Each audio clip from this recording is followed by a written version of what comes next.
Buenas tardes, doctor. Nosotros le vamos a hablar acerca de la espectrometría de emisión atómica. Bueno, la espectrometría de emisión atómica, como hemos conocido, viene dada por un atomizador. El atomizador lo que hace es que la muestra se logre alcanzar átomos o iones.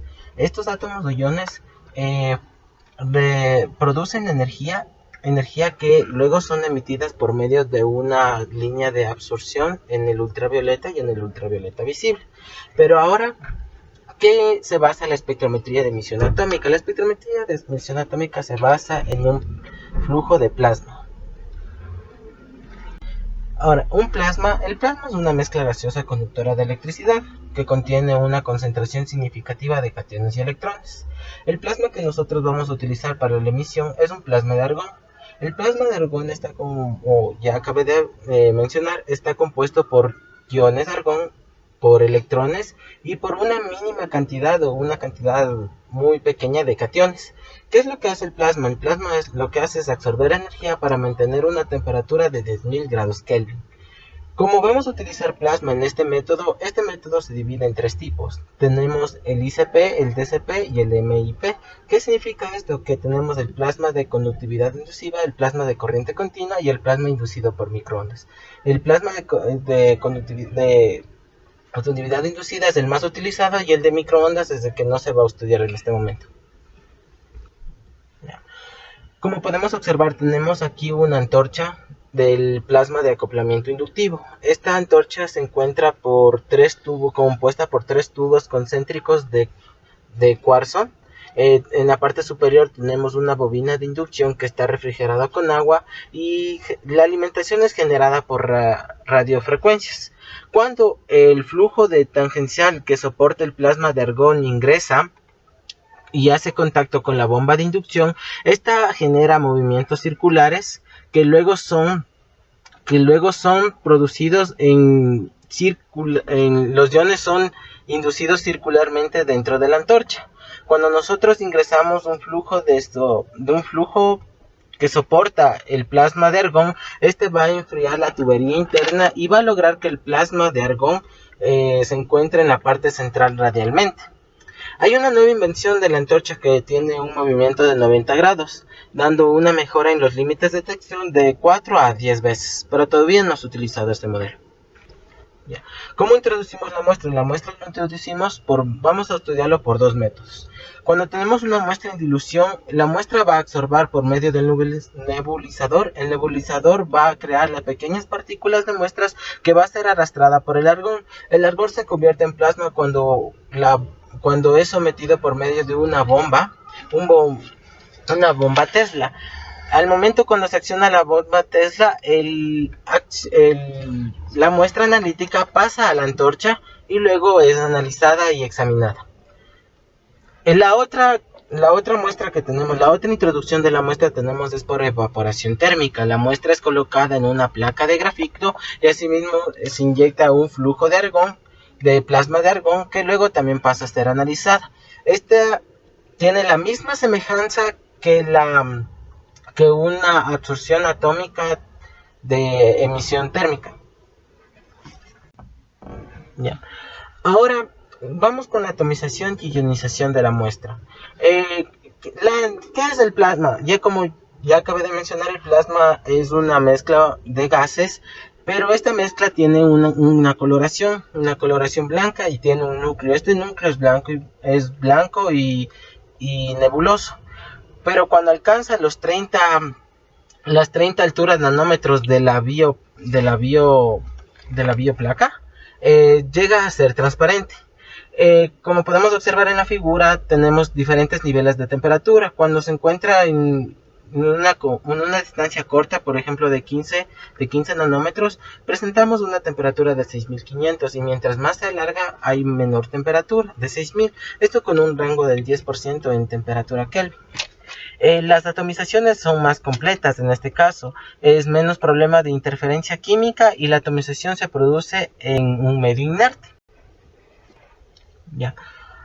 Ahora El otro tipo que vamos a estudiar es de plasma de corriente continua. Este plasma de corriente continua se encuentra compuesto por tres electrodos en forma de una Y invertida. Los dos electrodos se encuentran compuestos por grafito y en su base inversa se encuentra de wolframio, que viene a ser el cátodo. Cuando sucede la nebulización o cuando sucede la forma de plasma, cuando el ánodo y el cátodo se juntan. Este método presenta menos líneas que los producidos por el ICP, tiene sensibilidad menor que el ICP, una reproducibilidad semejante, se utiliza menos argón que en el ICP, pero es más barato, y los electrodos de grafitos tienen que sustituirse cada cierta hora.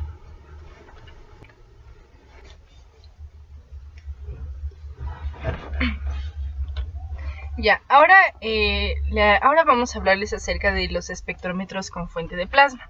Entonces aquí podemos ver algunas características que quisiéramos encontrar en un espectrómetro ideal. Entonces la primera es una elevada resolución, pero esto nos lleva a rendijas estrechas. Luego la adquisición de señal y recuperación rápida. Baja luz parásita, amplio intervalo dinámico, exactitud y precisión en la identificación y selección de la longitud de onda, lecturas de intensidad precisas, elevada estabilidad con respecto a los cambios ambientales, fácil corrección de fondo, ejecución controlada por ordenador. Entonces, obviamente, nosotros no vamos a poder encontrar en el mercado un espectrómetro ideal que se ajuste a todas estas características. Sin embargo, actualmente se están ya comercializando espectrómetros que tienen una amplia longitud de onda e incluso van hasta la parte ultravioleta, que son de 150 a 160 nanómetros. Esta región es importante porque en longitudes de onda cortas absorben el fósforo, el azufre, el carbono, que como les dije tienen líneas de emisión en estas longitudes de onda.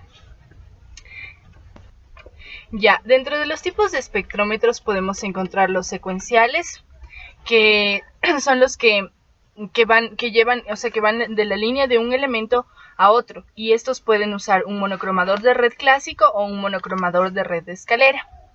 Los multicanal simultáneos, que son la medición simultánea o casi simultánea de varios elementos, que pueden llegar inclusive hasta los 60. Igualmente, de este tipo hay monocromador de red clásico y monocromador de red de escalera. Y también tenemos el de transformadas de Fourier, pero actualmente estos equipos ya están en desuso. Entonces pasan. Ya, los espectrómetros secuenciales. En la imagen podemos ver un monocromador de red. Estos espectrómetros secuenciales tienen este monocromador de red, pero podemos encontrar de dos tipos. Cuando hacemos un barrido podemos encontrar de dos tipos. Primero, que se gire la red de reflexión para así ajustar la longitud de onda y que ésta vaya ingresando en la rendija de salida para poder ser detectada. O podemos utilizar girando la rendija de salida, es decir, la red de reflexión permanece inmóvil, pero la que se mueve es la rendija de salida para así captar las diferentes longitudes de onda. Ya, los espectrómetros de barrido giratorio. En la imagen se puede ver un espectrómetro de barrido giratorio. Estos son los de la clasificación en los que se mueve la red la red. Entonces, en este espectrómetro en específico encontramos dos redes sobrepuestas una a la otra. Y lo que se hace para habilitar una red u otra es abrir una ventana y todo se maneja desde el ordenador. Ya, lo bueno del espectrómetro de barrido es que se minimiza el tiempo gastado en las regiones de longitud de onda con datos que son innecesarios para el análisis. Es decir, se programa longitudes de onda, un rango de longitudes de onda que nosotros deseemos, y así no tenemos problema, no vamos a gastar todo el tiempo en todas las longitudes de onda para que realmente no interesan en el análisis. Entonces, los tipos de redes combinadas que podemos ver en esta parte, aquí se encuentran las redes combinadas, son dos, la de primer orden y la de segundo orden. La de primer orden, en la que podemos encontrar la menor cantidad de líneas, son 1200 líneas por cada milímetro. Y esta detecta en las longitudes de onda de 380 a 850. Mientras que la de segundo orden encontramos 2400 líneas por milímetro y se encuentra entre 160 y 380 milímetros. Ya.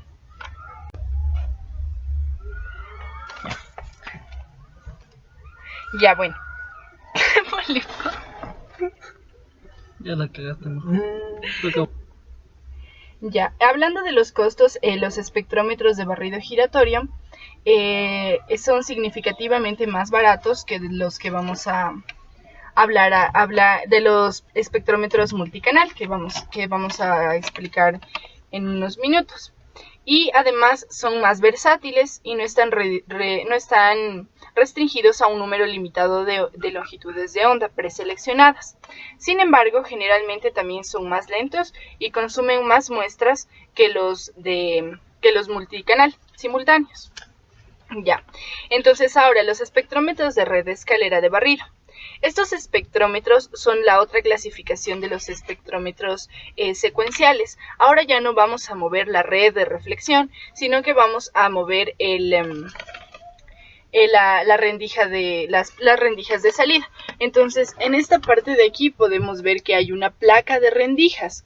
Esta placa de rendijas es la que se va a mover y puede funcionar como un instrumento de barrido o como un espectrómetro multicanal simultáneo.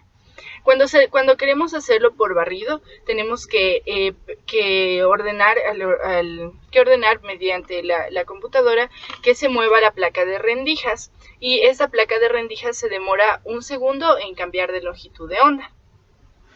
Ya, para esto en el barrido el movimiento de un tubo fotomultiplicador es el que ayuda a barrer la placa de rendijas. Ahora los espectrómetros multicanal. Entonces estos son la segunda clasificación de los espectrómetros de plasma. Ya, y dentro de estos también se subclasifican en policromadores y en sistemas de elementos en serie. Lo que se diferencia es en el sistema de detección. Entonces los policromadores tienen una detección por tubos fotomultiplicadores. Y en cambio los sistemas de elementos en serie tienen una detección por dispositivos bidimensionales de inyección de carga o dispositivos de acoplamiento de carga. Ya, los policromadores. Entonces los policromadores, como podemos ver, en la parte izquierda encontramos un esquema de un policromador ICP. Ya, en esta parte lo que nos quiere decir es que aquí tenemos 60 fotomultiplicadores que se encuentran detrás de rendijas fijas a lo largo del plano focal. En esta parte, esto de aquí es lo que se conoce como círculo de Rowald. Entonces aquí podemos ver que tenemos tres cosas. Entonces tenemos la rendija de entrada, la rendija de salida y la superficie de red. En además de tenerlo como de ser, es muy versátil porque la fuente puede ser plasma, puede ser arco y también chispa. Los beneficios de este tipo de espectrómetros es que los análisis son muy rápidos. Entonces, por ejemplo, a veces se quiere hacer análisis de aleaciones, pero estos análisis deben ser una determinación cuantitativa de 20 o más elementos en 5 minutos. Y para observar la composición del producto final. Entonces, para análisis de rutina rápidos, este tipo de espectrómetros son ideales. Ya. Yo les voy a hablar sobre los instrumentos de inyección de carga. Entonces, en la red de escalera que se utiliza un detector de carga para trabajar de manera simultánea. Entonces, el instrumento usa un prisma de fluoruro de calcio que podemos observar aquí para seleccionar los órdenes de espectro que la red en escalera formará después. Acá se encuentra la red en escalera. El transductor es un dispositivo de inyección de carga que contiene los elementos transductores. Aquí se encuentra el transductor. Y un espejo de cámara toroidal que enfoca las imágenes de la ranura y elimina las corrientes residuales. Aquí se encuentra el espejo de cámara toroidal. Ya. Vamos a ver que en la línea espectral se enfoca sobre los 9 elementos centrales de la ventana y los 15 elementos situados en ambos lados del grupo central para proporcionar datos sobre la intensidad de fondo. Aquí como se pueden observar en la imagen. Las ventajas de este método de instrumentos de inyección de carga es que no se pierden cargas durante el proceso. El equipo no posee descalibración fácilmente y la intensidad no es destructiva. Por este método los límites de detección van desde ppm hasta ppb. Y para el fósforo y el arsénico el límite de detección está por un factor de 10. Ya. Ahorita vamos a hablar sobre los instrumentos de dispositivos de acoplamientos de carga simultáneo. Entonces consiste en una red de marcas sobre una superficie esférica que tiene un orificio en el centro donde se dará la separación. Entonces el equipo posee 2 acoplamientos de carga. Uno de los sistemas es para la región de 160 a 375 y el otro para la región de 375 a 782. Entonces aquí podemos ver el transductor UV y el transductor visible. Ya, entonces la energía incide sobre un elemento dispersor transversal de Smith, el cual separa las órdenes de la radiación ultravioleta y la radiación visible. Como se puede ver aquí está el transversal Smith. Ya. También posee un circuito integrado de silicio que posee una subserie y cada subserie se sitúa de tal manera que de 3 a 4 de las principales líneas de emisión de cada uno de los 72 átomos incide sobre la superficie. Ya. Los tiempos de integración de la carga pueden embarcar a lo largo de un intervalo lo suficientemente amplio para obtener intervalos dinámicos de 10 a la 15 o superiores. Ya. Por último, vamos a hablar sobre las transformadas de Fourier. En este equipo generalmente tenía sus ventajas, como por ejemplo tiene bastante rapidez, alta resolución, gran exactitud, dimensiones reducidas y alto rendimiento óptico. Ya, entonces vamos a ver sobre las transformadas de Fourier. Las ventajas de este instrumento es que posee gran alcance, alta resolución, alta exactitud, dimensiones reducidas y alto rendimiento óptico. Además que tiene gran aplicación de longitudes de onda desde 170 nanómetros a más de 1000 nanómetros. Pero en caso de varias muestras no ofrece grandes ventajas, ya que incluso en ciertas condiciones esto puede afectar. Esto se debe a que está limitado por el ruido de disparo y el ruido intermitente asociado a la fuente. Aquí podemos observar cómo está el equipo clásico de transformadas de Fourier y el análisis para una muestra de hierro, que únicamente sí sola da grandes picos y buenas longitudes de ondas, pero cuando es en varios grupos no ofrecería grandes ventajas. Ya.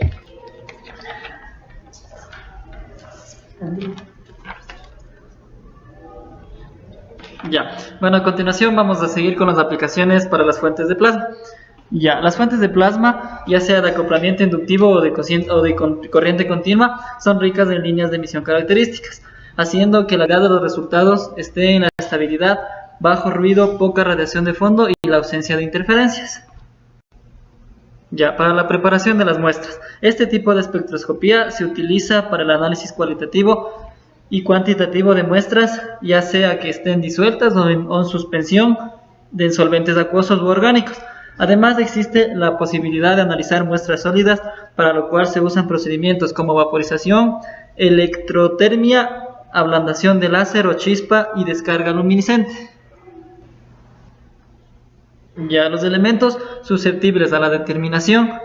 Para la determinación de boro, fósforo, nitrógeno, azufre y carbono, se necesita un espectrómetro al vacío, porque las líneas de emisión están por debajo de los 180 nanómetros.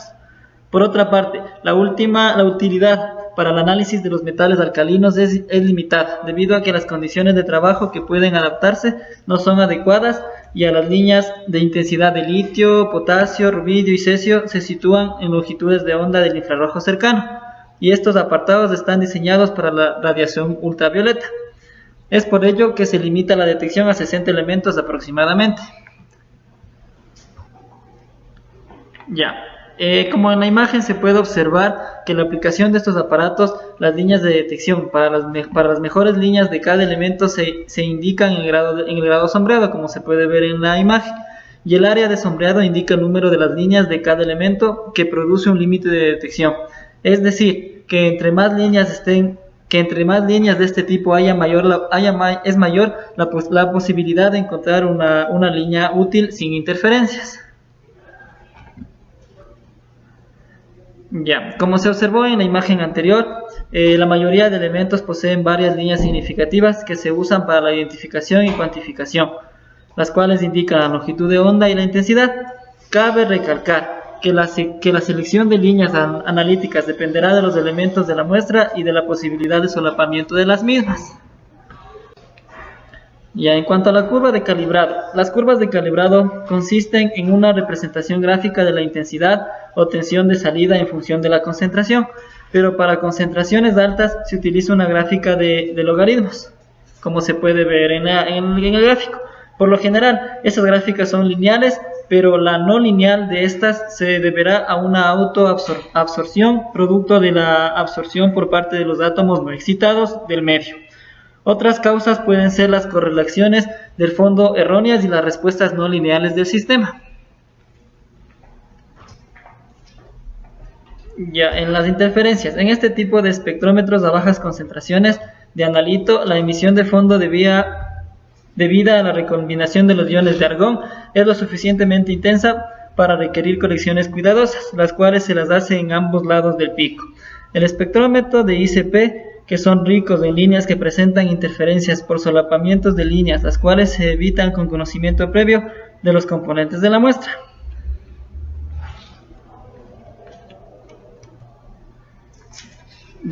Y ahora en cuanto a los límites de detección, en la tabla que podemos ver a continuación, se puede observar una comparación entre los límites de que otros métodos con respecto a las concentraciones de los elementos que se encuentran ahí.